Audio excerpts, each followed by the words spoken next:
Ya, mari kita lihat firman Tuhan pagi hari ini. Kita mau belajar pagi hari ini tentang bagaimana kita hidup oleh iman. Kita lihat dulu firman Tuhan dalam Roma pasal yang pertama ayat yang ke-17.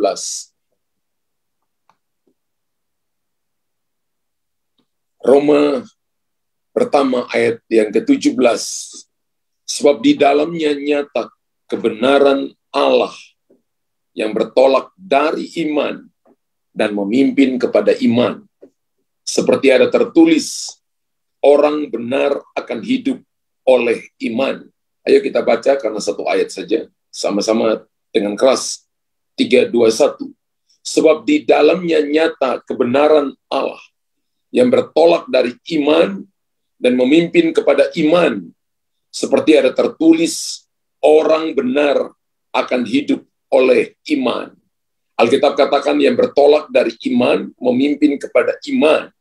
Terjemahan yang lain berkata dari lapisan iman yang satu kepada lapisan iman yang lainnya. Terjemahan yang lain berkata dari tingkatan iman yang satu kepada tingkatan iman berikutnya.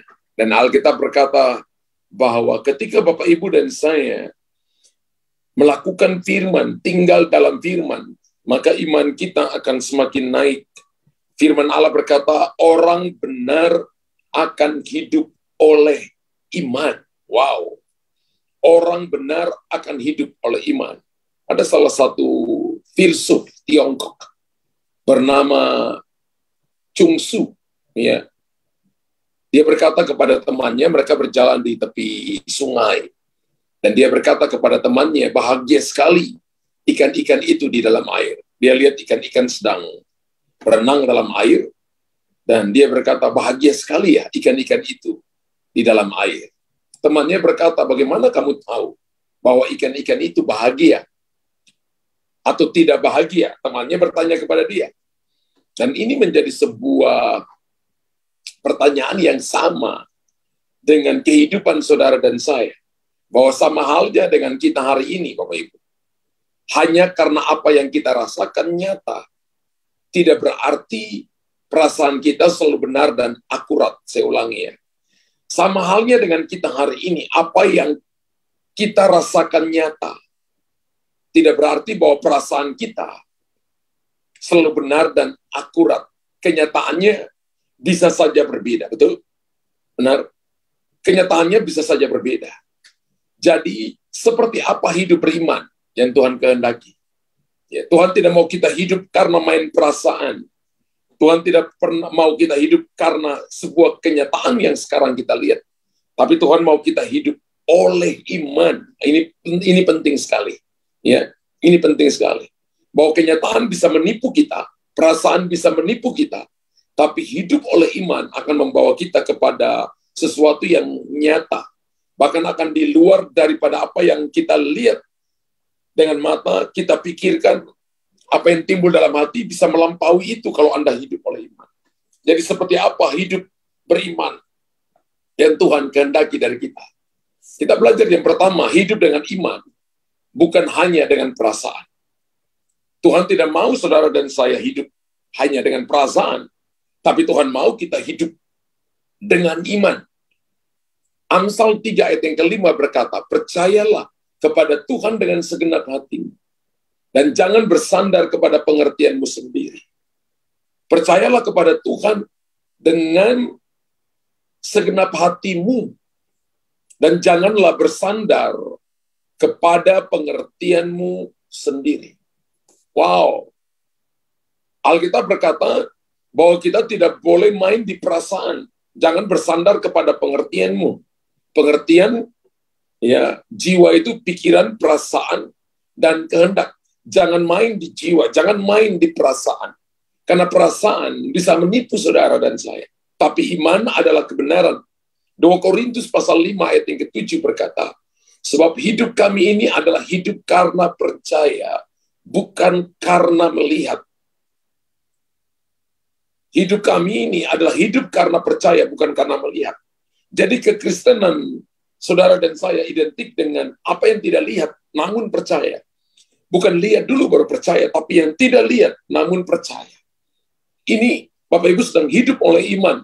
Percaya misalnya Bapak Ibu berdoa, Bapak Ibu sedang dalam keadaan sakit, tapi Bapak Ibu waktu berdoa dan melihat bahwa Bapak Ibu sudah sembuh, percaya itu. Melihat bahwa Tuhan sudah pulihkan bisnis, percaya itu. Kemudian kita kerja dengan jujur. Melihat bahwa Tuhan sedang membuat terobosan dalam pelayanan, percaya itu. Bahwa Tuhan sanggup menolong kita. Berdoa bahwa Tuhan akan pulihkan keluarga, percaya itu. Ketika Bapak Ibu lihat situasi belum berubah, percaya tentang penglihatan imanmu. 2 Korintus 5 ayat 7. Sebab hidup kami ini adalah hidup karena percaya, bukan karena melihat. Dan Tuhan ingin kita tidak bergantung pada pengertian kita sendiri. Betul? Tapi Tuhan mau kita bergantung pada pengertiannya. Tuhan tidak mau kita bergantung kepada perasaan kita sendiri. Tapi Tuhan mau kita bergantung pada perasaannya. Dan Tuhan mau kita hidup oleh iman. Dan kita tahu semua bahwa iman timbul dari pendengaran. Pendengaran akan firman Kristus. Sangat menyedihkan bila hidup kita hanya bergantung pada perasaan semata. Orang ini mudah stres. Orang ini mudah sekali untuk kecewa. Orang ini mudah untuk sakit hati. Orang ini mudah untuk mundur dari pelayanan, mundur dari pekerjaan. Dan dia tidak pernah sampai di gunung-gunung kemenangan yang Tuhan sediakan kepada dia. Ketika kita bergantung pada perasaan, maka kita akan mengasihani diri kita sendiri. Tapi ketika kita bergantung kepada Tuhan, maka saudara dan saya, orang akan melihat bahwa kita akan disertai oleh Tuhan. Orang akan melihat bahwa kehidupan kita akan penuh dengan kasih karunia. Kenapa? Orang bergantung kepada Tuhan, mengizinkan Roh Kudus yang intervensi hidupnya, kehidupannya akan sangat berbeda. Karena begini, kalau kita mengikuti perasaan itu ibarat ombak di lautan, Bapak Ibu, yang terlempar ke sana kemari dan mengikuti kemana arah angin bertiup. Saya percaya bahwa Bapak Ibu nggak mau hidup untuk terlempar sana kemari. Ketika masalah datang, kita ada di sini. Ketika masalah datang, angin bertiup, kita ada di sana. Dan kita seperti orang yang tidak punya tujuan. Itu ibarat orang yang main di perasaan itu seperti itu. Sesaat Anda bersedih, sesaat kemudian Anda mungkin bergembira. Sesaat waktu Anda bersemangat, dan di lain waktu Anda merasa terpuruk. Sesaat mau berdoa sungguh-sungguh, sesaat kemudian nggak mau doa. Sesaat mau ibadah, lain kali tidak ibadah. Sesaat Bapak Ibu mau memberi, lain kali Bapak Ibu malas dalam memberi. Sesaat mau nolong orang lain, sesaat mau kerja, lama-lama Bapak Ibu tidak mau lagi bekerja. Itu orang tanda main di perasaan. Coba kita renungkan ini. Kalau sampai di tingkatan ini, maka saya katakan bahwa kekristenan kita ada di daerah yang sangat berbahaya. Dan Tuhan mau Bapak Ibu hidup oleh iman dan jangan main di perasaan. Kenapa? Karena perasaan manusia tidak stabil. Bapak Ibu tulis di kolom komentar. Perasaan manusia tidak stabil karena mudah berubah. Haleluya. Hari ini mungkin kita bersyukur untuk kebaikan Tuhan yang menjawab doa-doa kita. Namun ketika Tuhan belum menjawab doa kita, maka kita kecewa. Maka kita tidak bersyukur. Maka kita tidak bersemangat. Muka kita kelihatan lesu, lelah, capek. Tidak, itu orang yang hidup main perasaan. Tapi orang yang hidup dengan iman, dia tidak membiarkan masalah, dia tidak membiarkan persoalan itu menjepit dia. Tapi dia jadikan persoalan dan masalah itu menjadi kendaraan yang akan membawa dia lebih cepat sampai kepada Tuhan, sampai kepada tujuan. Jadi bagaimana mungkin kita mengandalkan sesuatu yang kerap berubah? Jangan harapkan itu di perasaan saudara. Masa Bapak Ibu mau harapkan sesuatu dari mainnya perasaan kita? Yang mudah berubah, yang kerap berubah, yang tidak menentu, yang membawa Anda sampai di tempat-tempat yang berbeda di setiap waktu. Hari ini semangat, besok letih lesu. Hari ini bergairah, besok Bapak Ibu dan saya tidak lagi bergairah. Hari ini cari Tuhan sungguh-sungguh, minggu depan melempem dan sebagainya. Mainnya di perasaan. Haleluya. Bukankah kita juga tidak mudah percaya kepada seseorang yang emosinya naik turun? Kalau Bapak Ibu lihat orang yang suka emosinya naik turun, maka Bapak Ibu saya percaya tidak akan mempercayakan apapun kepada orang itu. Kitab Amsal mengajarkan kita untuk mengasihi Tuhan dengan segenap hati, bukan berdasarkan perasaan. Ingat bahwa perasaan menipu, tapi iman adalah kebenaran. Tulis di kolom komentar Bapak Ibu. Perasaan kita mendustai kita, tapi iman adalah kebenaran. Ya, jadi iman versus perasaan. Ya, perasaan menipu, mendustai kita, tapi iman adalah kebenaran. Alkitab mengatakan bahwa mengasihi Tuhan dengan segenap hati, bukan dengan segenap perasaan. Karena perasaan mudah sekali berubah. Dan saya temukan dalam pelayanan, temukan juga di dalam kehidupan sehari-hari, bahwa banyak kali orang main di perasaan, dan ada kalanya dia tidak bisa keluar dari perasaan yang mendustai dia, yang menipu dia, yang membuat dia bersemangat, kemudian tidak bersemangat. Ketika dia lihat jawaban, dia bersemangat, tapi ketika dia tidak lihat jawaban datang, maka dia putus asa. Markus 12 ayat 30 berkata, kasihilah Tuhan Allahmu dengan segenap hatimu, dengan segenap jiwamu, dan dengan segenap akal budimu, dan dengan segenap kekuatanmu. Wow. Kita harus mengasihi Tuhan bukan dengan setengah kekuatan, bukan setengah hati, bukan setengah jiwa, bukan setengah akal budi, bukan setengah kekuatan kita, tapi kasihi Tuhan dengan segenap seluruh hati kita, seluruh jiwa kita, perasaan, pikiran, dan kehendak. Dengan segenap akal budi kita, akal budi ini roh Bapak, Ibu, dan saya. Dan juga segenap kekuatan kita.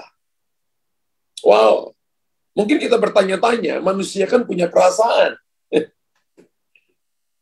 Lalu bagaimana? Lantas bagaimana caranya kita tahu sampai batas mana perasaan boleh terlibat dalam hidup rohani saya? Bapak Ibu mungkin tanya seperti itu.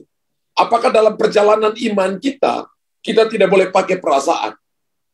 Mungkin Bapak Ibu bisa tanya seperti itu untuk saya. Saya mencoba menjelaskan ini kepada kita, sehingga saudara dan saya, kita menjadi orang-orang benar, tidak hidup main di perasaan, tapi kita hidup oleh iman.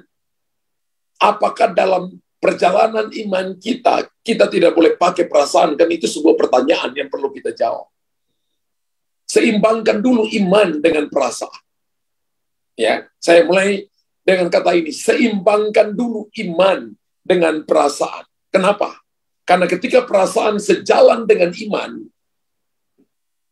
maka saya percaya Bapak Ibu sedang masuk dalam sebuah dimensi iman, kategori iman yang berbeda. Karena Alkitab katakan, kita akan dibawa dari iman kepada iman. Orang benar hidup oleh iman. Memang firman Tuhan berkata bahwa kita harus hidup oleh iman, bukan berdasarkan apa yang kita rasakan. Namun kita perlu menyadari bahwa perasaan juga penting. Betul. Benar Bapak Ibu. Perasaan juga penting. Memang kita hidup dengan iman, tapi iman yang harus bersinergi dengan perasaan yang positif. Ini saya tadi katakan bahwa perasaan penting, tapi perasaan yang positif, perasaan yang meresponi firman, perasaan yang mudah disentuh oleh firman, akan memberikan hasil yang maksimal kepada kita. Kalau kita main perasaan yang perasaan mengasihani diri sendiri, maka ini sebuah bahaya bagi Bapak Ibu. Ada banyak orang yang gila, ada banyak orang yang bunuh diri, yang putus asa, yang kekuatannya tidak bisa ditarik keluar, memaksimalkan potensi dari dia, karena dia main di perasaan. Contoh, dalam hal misalnya memberi, kita dapat memberi dengan dua macam perasaan. Perasaan pertama adalah memberi dengan terpaksa. Perasaan kedua memberi dengan sukacita dan tulus. Bisa saja, karena kita main di perasaan memberi.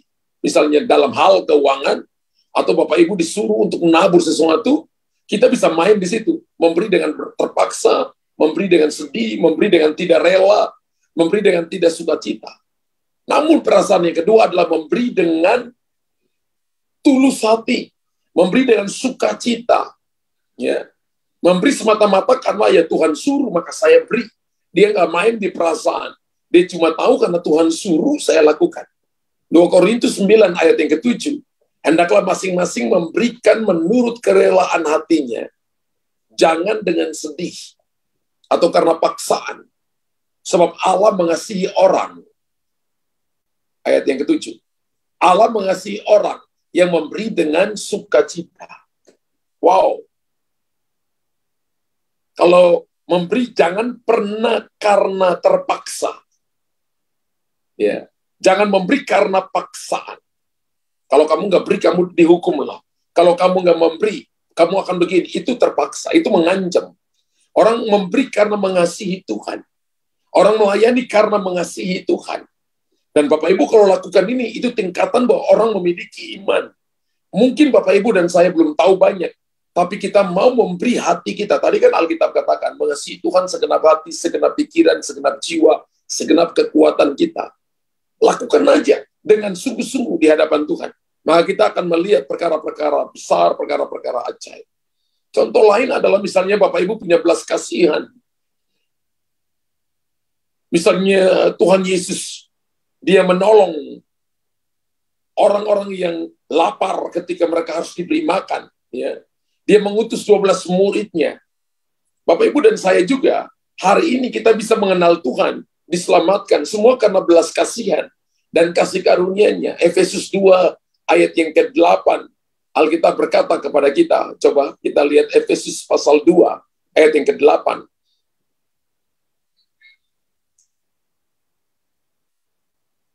Sebab karena kasih karunia kamu diselamatkan oleh iman. Itu bukan hasil usahamu, tapi pemberian Allah. Wow. Sebab karena kasih karunia kamu diselamatkan oleh iman. Orang yang hidup oleh iman akan dapat kasih karunia. Apa itu kasih karunia? Kekuatan, kemampuan Allah yang memampukan dia untuk menang di atas setiap persoalan. Memampukan dia untuk melakukan firman-Nya. Memampukan dia untuk berjalan di dalam tuntunannya. Banyak orang berkata, saya nggak mampu, saya nggak bisa. Tapi ketika Bapak Ibu memiliki iman, maka Bapak Ibu akan diberikan kemampuan Allah, kekuatan Allah. Untuk Bapak Ibu melihat perkara-perkara ajaib, luar biasa dan hebat. Haleluya.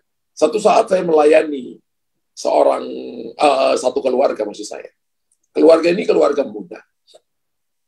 Dan mereka waktu itu ajak saya untuk lunch, saudara. Kemudian yang cowoknya berkata begini, Pak, kami ini keluarga muda dan kami sedang rintis usaha kami. Tapi sudah 3 tahun kami rintis dan kami lihat bahwa bisnis kami ini nggak ada sebuah kemajuan sama sekali. Sehingga istri saya stres. Istrinya adalah keluarganya orang berada. Istri saya stres. Apa yang harus kami lakukan? Saya katakan begini, kalian punya doa sama-sama, mereka diam. Kalian punya waktu baca Alkitab bersama-sama, diam. Kemudian istrinya katakan, kami selalu doa, tapi doa sendiri-sendiri. Dalam 3 tahun lebih kami nikah ini, suami saya doa sendiri, saya doa sendiri. Sehingga kami jarang untuk doa sama-sama. Rasanya risih. Dan saya katakan begini, mulai dari sekarang. Belajar untuk membangun keunitian dan berdoa bersama-sama. Bangun mesbah pribadi. Waktu pagi atau waktu malam. Menyembah bersama-sama. Lalu saya katakan bahwa mesbah pribadi adalah kita berdoa bagi keluarga kita. Berdoa bagi pekerjaan kita. Kalau sudah punya anak, berdoa bagi anak. Berdoa bagi orang tua. Berdoa bagi kedua orang tua.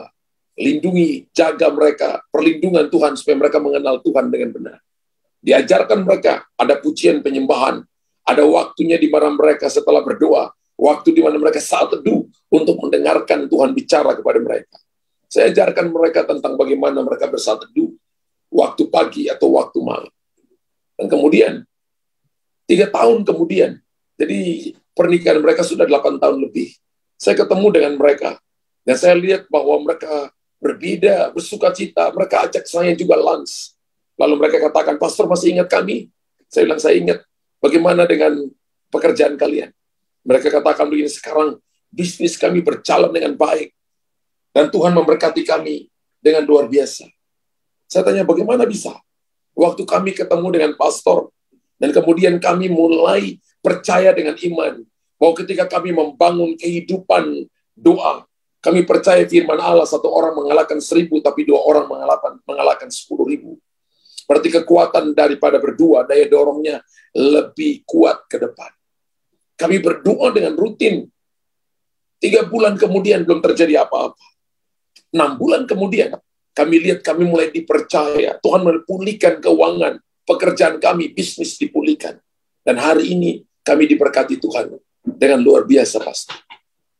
Lalu saya tanya kepada mereka, apa yang kamu belajar dari semuanya ini? Dia katakan begini, ketika kami percaya, lakukan dengan iman. Tanda orang percaya itu datang berdoa. Tanda orang percaya itu berdoa. Jadi kalau orang nggak percaya, dia nggak akan punya waktu doa. Tanda orang percaya itu dia mau ibadah. Tanda orang percaya itu dia mau baca Alkitab. Kalau orang nggak percaya, dia nggak mau ibadah. Dia nggak mau baca Alkitab. Dia nggak mau berdoa. Dan Alkitab katakan itu orang yang sombong, orang yang mengandalkan kekuatannya sendiri. Tapi orang yang percaya, dia mau membangun rohnya, membangun hidupnya. Dia mau bergantung sepenuhnya kepada Tuhan. Alkitab katakan Tuhan itu sangat meresponi orang-orang yang hatinya mau berbalik kepada Tuhan. Matius 9 ayat 38, ayat 36 maksud saya. Matius 9 ayat 36 berkata, melihat orang banyak itu, tergeraklah hati Yesus oleh belas kasihan kepada mereka. Karena mereka lelah dan terlantar seperti domba yang tidak bergembala. Wow. Melihat orang banyak itu, Yesus sedang khotbah. Kurang lebih 5.000 orang laki-laki di hadapan dia. Dan khotbahnya sudah sampai malam. Maka ketika Yesus melihat orang banyak itu, tergeraklah hatinya oleh belas kasihan. Belas kasihan adalah bagian daripada orang yang berjalan dengan iman. Karena mereka lelah dan terlantar seperti domba yang tidak bergembala. Kalau Bapak Ibu lihat orang-orang yang membutuhkan pertolongan, kemudian timbul belas kasihan. Ya, timbul hati yang mengasihi mereka, engkau menangis bagi mereka, engkau berdoa bagi mereka, engkau datang kepada Tuhan dalam korban pujian, dalam korban syafaat. Itu tanda orang beriman.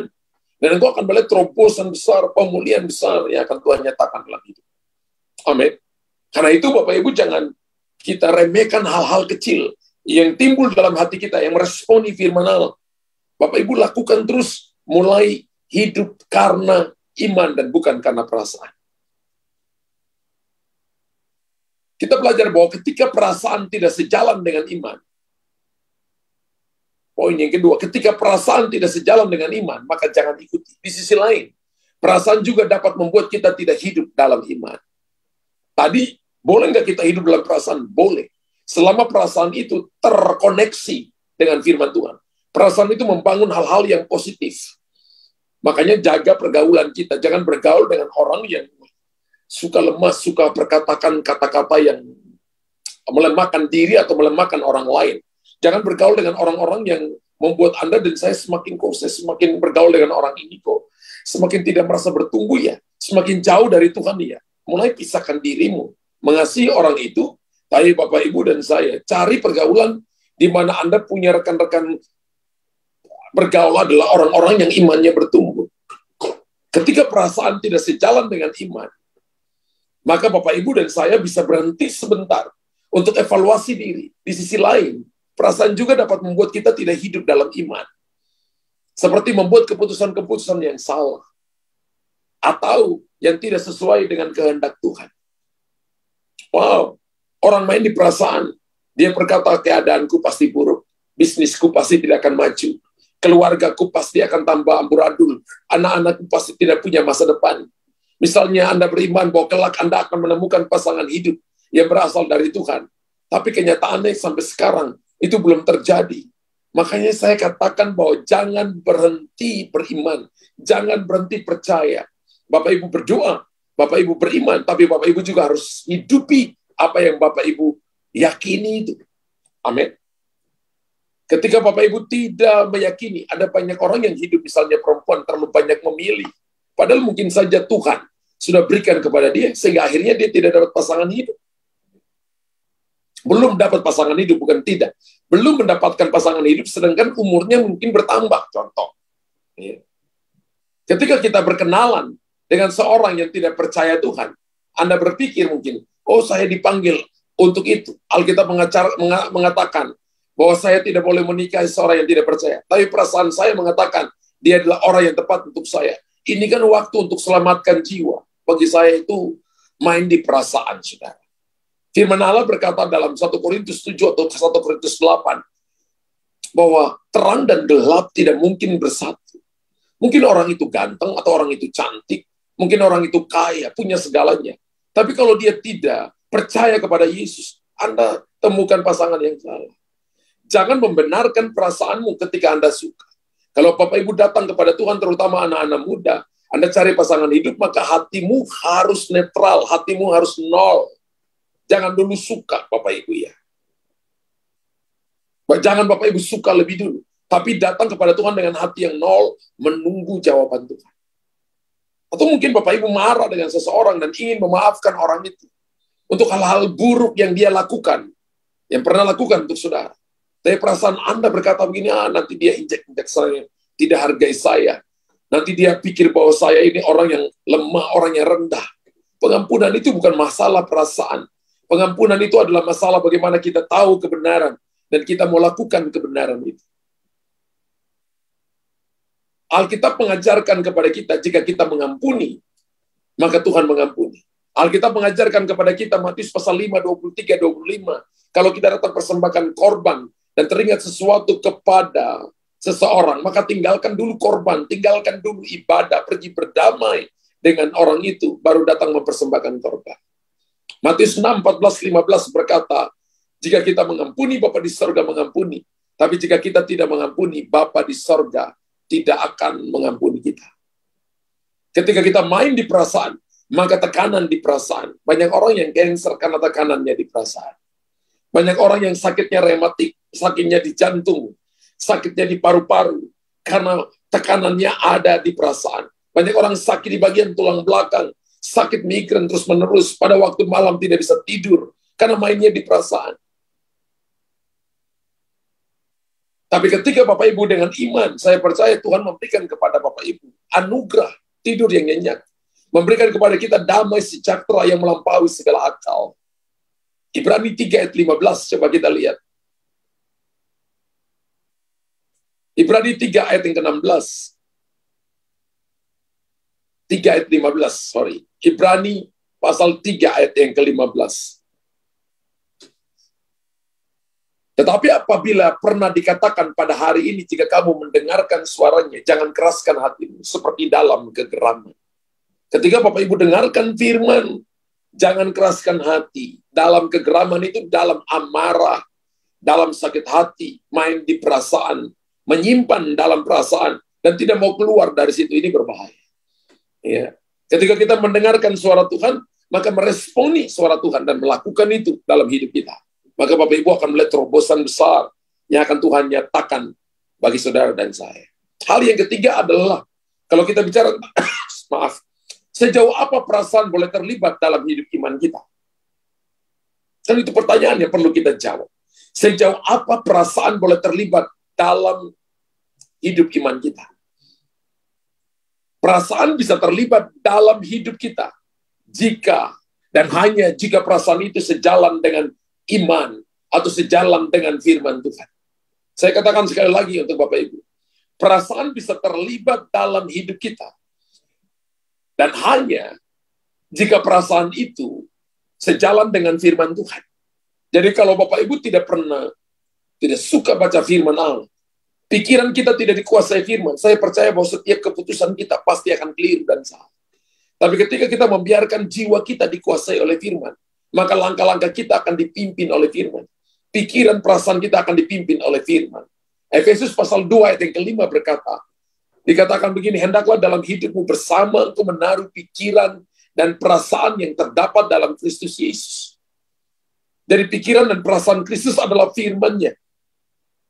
Kalau kita taruh firman-Nya di dalam jiwa kita, maka boleh perasaan itu terlibat. Karena itu sejalan dengan firman Tuhan. Tapi kalau misalnya perasaan itu tidak sesuai dengan firman Allah, perasaan itu perasaan yang marah, perasaan iri, jangan itu diikuti dalam iman. Bapak Ibu dan saya tidak akan pernah melihat kemenangan hidup oleh iman, itu nggak mungkin. Kalau karenanya kita malah berhenti, kalau kita main di perasaan, akan membuat kita berhenti bertumbuh. Dan itu adalah perasaan yang salah. Tidak ada yang bisa tahu perasaan Bapak Ibu, selain Bapak Ibu sendiri. Dan Tuhan yang tahu. Karena itu waspadalah. Perasaan kita dapat menjadi sasaran empuk dari iblis. Medan peperangan kita kan ada di pikiran, di perasaan kita. Dan itu menjadi sasaran empuk yang iblis pakai untuk menipu kita. Sehingga kita tidak lagi hidup oleh iman. Haleluya. Saya pernah melayani seorang ibu. Satu keluarga seorang ibu. Dan ibunya itu sampai gila. Kenapa? Karena suaminya itu melarang dia untuk bergaul dengan tetangganya, dengan temannya. Ya, saya ingat masa itu tuh belum ada handphone, saudara, telepon rumah yang ada. Suaminya larang dia angkat telepon. Kalau ada bunyi telepon di rumah, maka anaknya yang angkat, atau asisten keluarga yang angkat. Suaminya larang dia untuk tidak boleh angkat telepon, tidak boleh bergaul. Jadi hanya tinggal dalam rumah, kalau mau keluar harus keluar dengan anaknya, atau keluar dengan suaminya. Sedangkan istri ini adalah seorang yang mungkin suka bergaul, ya, suka berteman, ya, dia berteman dan orangnya takut Tuhan. Tapi dilarang, ya, 3 bulan pertama dia masih ikuti, tapi mulai masuk 6 bulan, 1 tahun, dia mulai tertekan. Dan lama-lama dia gila, saudara. Karena dia membiarkan perasaannya menjadi sasaran empuk dari tipu daya setan. Saya ingat waktu malam-malam, suaminya itu datang di rumah sambil nangis dan minta Pak Pendeta tolong doakan istri saya. Istri saya sudah gila. Saudara, ketika saya mau pergi ke rumahnya, saya doa sebentar. Dan Tuhan berkata begini, ketika kamu datang, suruh dia ngampuni suaminya. Dan suruh suaminya ampuni dia. Suruh mereka komunikasi dengan baik. Jangan hanya mengasihani diri sendiri. Ketika saya sampai dan saya katakan, Pak, ampuni istri Bapak. Ketika suaminya ampuni istrinya, saya katakan, Ibu, ampuni suami. Dan dia ampuni suaminya. Dia sudah telanjang, lari telanjang di dalam kompleks. Dan ketika suaminya mengampuninya, istrinya juga mengampuninya, maka Tuhan menyembuhkan jiwanya. Hari itu juga dia disembuhkan oleh Tuhan. Dan kemudian mereka ngomong baik-baik, sehingga istrinya itu bisa bergaul lagi dengan tetangganya, bisa kembali mengajak mereka ibadah. Suami yang selama ini malas untuk ibadah, kemudian ikut ibadah dengan sungguh-sungguh. Bapak Ibu, Hawa ditipu oleh setan karena dia melihat, dia merasa bahwa buah pohon itu kelihatan baik. Bahkan dia melihat bahwa pohon itu menarik hati. Dia melihat bahwa pohon itu memberi pengertian dalam Kejadian 3 ayat yang ke-6. Hawa melihat pohon kehidupan itu menarik hati. Lalu dia mulai mengambilnya, padahal Tuhan larang nggak boleh. Lalu memakannya, kemudian manusia dalam dosa. Perasaan yang tidak benar, yang tidak sesuai dengan firman Tuhan, jangan diikuti. Amin. Jangan diikuti. Kalau ada dorongan, ayo doa. Ikuti. Karena itu perasaan yang Tuhan taruh. Kalau ada dorongan, baca Alkitab, ikuti. Kalau ada dorongan, ayo doa, ikuti. Karena itu, Tuhan taruh dalam hati saudara dan saya. Ini adalah perasaan yang salah. Seperti tadi, saudara, ya. Yang dilakukan oleh Hawa. Sehingga akhirnya dia jatuh dalam dosa. Saya percaya bahwa panggilan Tuhan untuk kita adalah hidup berdasarkan iman. Bukan semata-mata main perasaan. Artinya bahwa saudara dan saya harus memenuhi atau melakukan yang sesuai dengan kehendak Tuhan. Iman itu kan harus lihat reaksinya. Iman itu harus lihat tindakannya. Jangan menjadikan apa yang kita rasakan sebagai kompas atau penuntun hidup kita. Tapi jadikan firman Allah menjadi kompas hidupmu. Jadikan Yesus kompas hidupmu. Bapak Ibu tulis di kolom komentar. Saya mau jadikan Yesus kompas hidup saya. Saya mau jadikan firman Allah kompas hidup saya. Amsal 28 ayat 26 berkata, siapa yang percaya kepada hatinya sendiri adalah orang bebal. Tapi siapa yang berlaku dengan bijak akan selamat. Wow. Karena pemberontakan negeri. Bukan, Amsal 28, 26. Siapa yang percaya kepada hatinya sendiri adalah orang bebal. Tapi siapa yang berlaku dengan bijak akan selamat. Kalau kita percaya dengan hati sendiri, merasa bahwa kita paling hebat, paling penting, dikatakan itu orang bebal. Tapi kalau kita berlaku bijak, maka akan selamat. Bijak itu adalah kompasnya adalah firman, kompasnya adalah Yesus. Jadi mari mulai sekarang, mari kita hidup dengan iman. Bukan hanya dengan perasaan. Perasaan itu mudah sekali berubah dan bisa salah. Amin. Jangan hidup karena perasaan. Nah, dengan begitu kita akan menjadi lebih baik dan berkenan di mata Tuhan. Hidup oleh iman akan membuat Bapak Ibu semakin baik. Jangan hidup terbawa oleh perasaan. Tuhan memberkati Bapak Ibu. Bapak Ibu diberkati pagi hari ini. Yang diberkati pagi hari ini, mari tulis di kolom komentar, saya sungguh amat diberkati Tuhan. Puji Tuhan. Bapa di sorga, terima kasih untuk pagi ini. Mengucap syukur untuk anugerah-Mu, untuk kebaikan. Biarlah kami hidup oleh iman. Kami mulai membatasi hidup kami, sehingga kami tidak hidup mengikuti perasaan kami. Perasaan yang kami ikuti adalah perasaan yang sesuai dengan firman Allah. Bukan perasaan yang bertentangan dengan firman. Perasaan yang tunduk kepada firman Allah, yang selaras dengan firman Tuhan. Sehingga kami akan melihat bahwa hidup kami ini adalah hidup oleh iman. Sehingga kami beroleh kemenangan, beroleh kekuatan. Dan kami menjadi orang-orang yang menjadi berkat di mana kami berada. Hamba berdoa pagi hari ini, umat-Mu datang, dan kami menerima kebenaran, menerima kekuatan daripada Engkau. Sehingga kami hidup menyenangkan hati-Mu. Dalam nama Yesus, hamba berdoa pagi hari ini,